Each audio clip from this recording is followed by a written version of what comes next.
Terkadang ada laki-laki senang sekali karena terlalu tegang, kepengen punten maaf hubungan intim sehari 2 kali.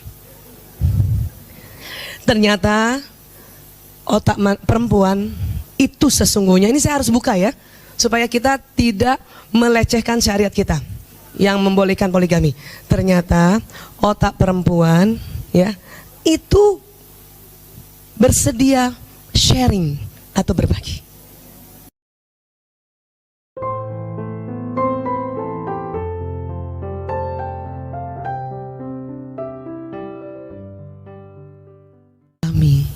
Poligami bukan dimadu.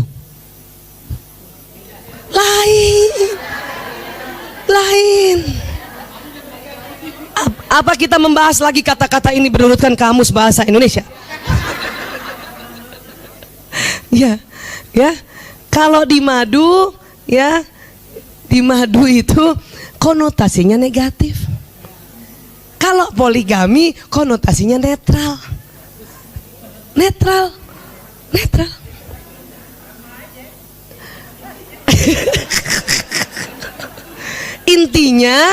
Intinya rela berbagi intinya. Tapi ibu dengar ya, ini kebetulan ya, beberapa tahun ini saya terus belajar tentang neuroscience. Punten ya, maaf ya. Ternyata otak perempuan itu sesungguhnya, ini saya harus buka ya, supaya kita tidak melecehkan syariat kita yang membolehkan poligami.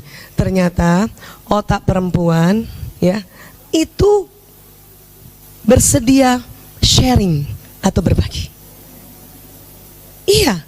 Coba ibu bersedia berbagi nggak dengan anak-anak kalau ada makanan? Nah itu maksudnya.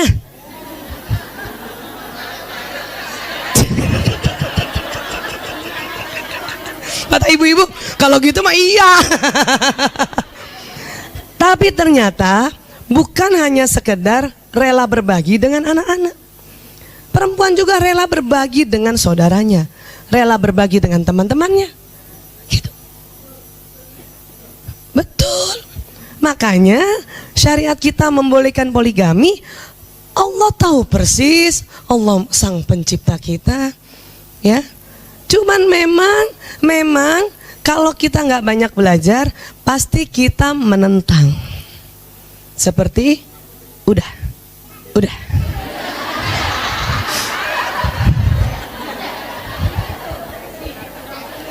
Itu kurang belajar. Paham ibu ya? Udah bu. Udah. Kurang belajar tuh. Saya sendiri merasakan di titik masuk usia menopause ya, ada rela berbagi. Itu aneh ya? Kenapa?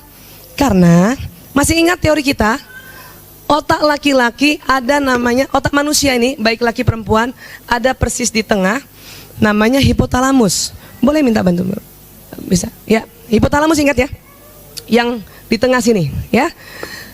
Hipotalamus laki-laki kan 2,5 kali lebih besar dari perempuan ya. Nah, hipotalamus itu tugasnya atau fungsinya satu, menjaga keamanan. Menjaga keamanan dirinya, keamanan istrinya, anaknya, keluarganya, keamanan ekonomi.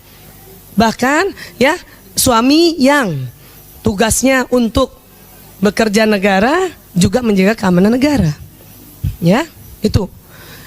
Namun hipotalamus juga fungsinya adalah ya untuk makan dan minum. Oke. Kalau laki-laki besarnya 2,5 kali dari perempuan, berarti siapa yang lebih cepat lapar dan haus? Laki-laki. Maka biasanya laki-laki ya seneng banget kalau istrinya memenuhi kebutuhan itu, makan minum. Waktu itu pernah saya ceritakan, pantang nasehatin anak laki dalam keadaan dia lapar. Bu, ingat ya. Dan kalau suami pulang biarpun tengah malam, kata-kata yang paling indah dan pas di otaknya adalah, sudah makan ya? Abi udah makan? Walaupun kita tahu dia udah makan, tanya aja. Supaya untuk kebutuhan ini otak nih.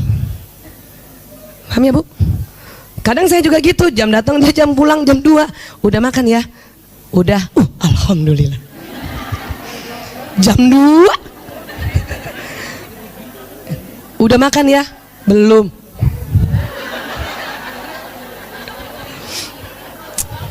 Alhamdulillah sekarang ada GoFood. Zaman dulu tuh pasti mie instan lagi tuh. Tapi suami saya sangat menyadari, dia memilih istri yang kecerdasan naturalisnya nomor 8, bakat masaknya nomor 8. Maka jauh banget.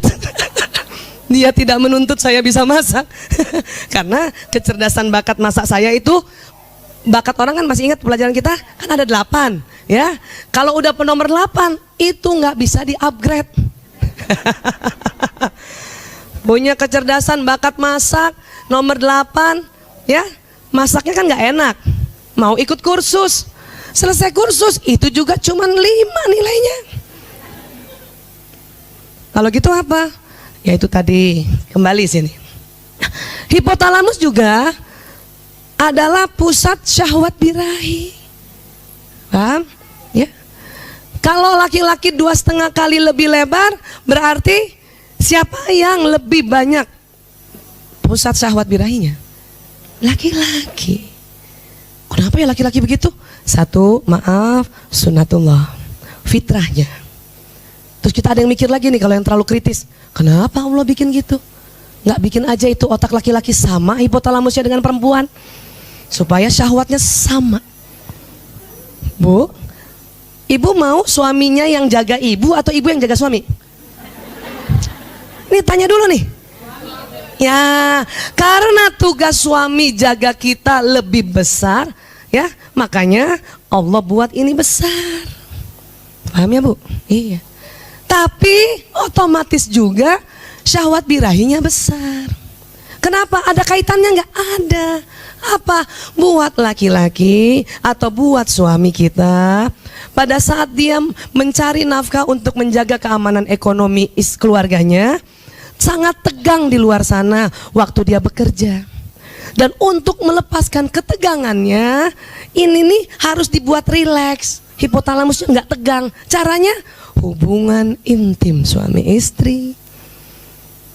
Jadi kalau suami kita kerjanya lagi banyak, order lagi banyak, proyek lagi banyak, itu tuh dia akan harus rilekskan hipotalamusnya supaya berpikirnya bagus, yaitu apa? Hubungan intim. Ini.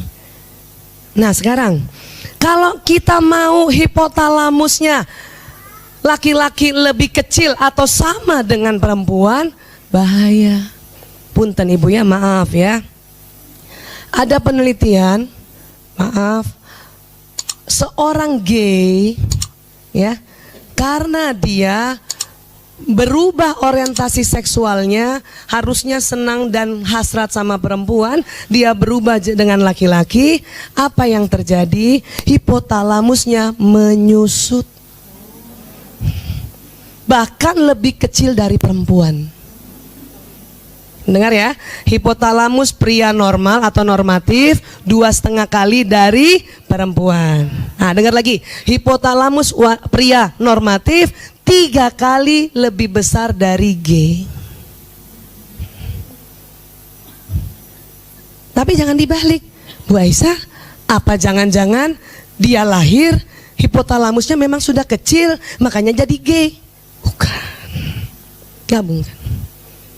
Aslinya sama, tapi karena ya pelepasan hasrat seksualnya bukan pada pasangan yang sesungguhnya yaitu wanita, maka lama-lama hipotalamusnya menciut.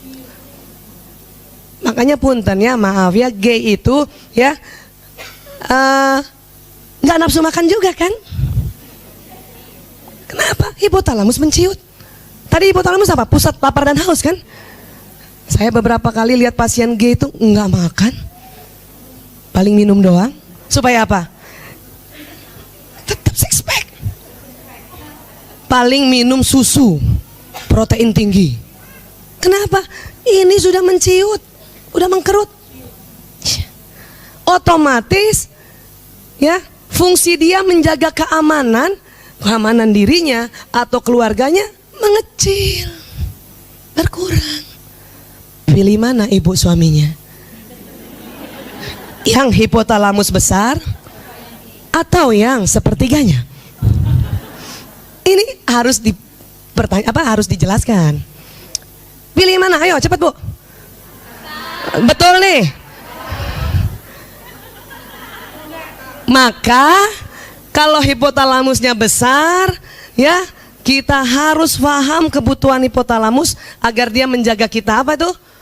Makan dan minumnya terpenuhi dan diperhatikan, dan maaf, penyaluran syahwat birahinya harus diperhatikan. Paham ya Bu? Terkadang ada laki-laki senang sekali karena terlalu tegang, kepengen punten maaf hubungan intim sehari 2 kali. Apalagi kalau umur tuh laki-laki range-nya masih antara 18 tahun sampai 30 tahun. Wow, itu testosteronnya lagi tinggi-tingginya. Maka mungkin ibu, bunda, ya teman-teman, ingatkan teman-teman waktu pertama kali baru menikah, tentu ya hubungan intim jauh lebih sering dibanding sekarang. Betul? Wah.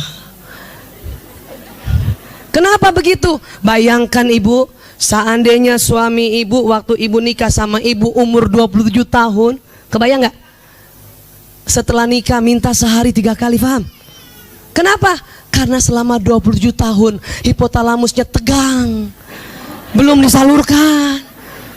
Makanya awal-awal menikah, ya, hubungan intimnya frekuensinya banyak. Bahkan, maaf, ada tipe laki-laki yang sangat pemikir. Sangat pemikir. Dia lebih tegang dibanding jenis laki-laki yang spontan, tukang ngatur. Tuh, kalau laki-laki sifatnya tukang ngatur, atau maaf kalau kita sudah belajar dulu koleris, tidak terlalu tegang. Kenapa? Kalau di kantor dia mau marah tinggal ngomong, wow. Makanya nggak tegang. Yang tegang stafnya. Paham ya Bu? Nah, tetapi apabila laki-laki suami ini tipenya yang pemikir, nggak banyak bicara, dia setiap di kantor tugasnya adalah berpikir, konsep-konsep, planning-planning, ya, itu ketegangannya lebih tinggi dibanding laki-laki yang jenisnya blak-blakan. Dan saya melihat beberapa tahun ini, kurang lebih 3 tahun, meriset ya, meriset istri yang suaminya maaf tipe pemikir tadi atau melankolis, hubungan intim suami istrinya jauh lebih banyak frekuensinya dibanding yang suaminya galak atau suaminya blak-blakan, ya. Kenapa? Karena orang pemikir, karena mikirin orang di kantor tegang, supaya kendor lagi hipotalamusnya, maka pulang ke rumah dia pasti ya berhubungan intim suami istri. Sekarang cek suami masing-masing, yang watak apa mereka. Saya beri masukan buat teman-teman, sahabat-sahabatku yang suaminya tipe pemikir atau melankolis, baik melankolis koleris, melankolis plekmatis, please siapkan diri untuk melayaninya lebih banyak frekuensinya.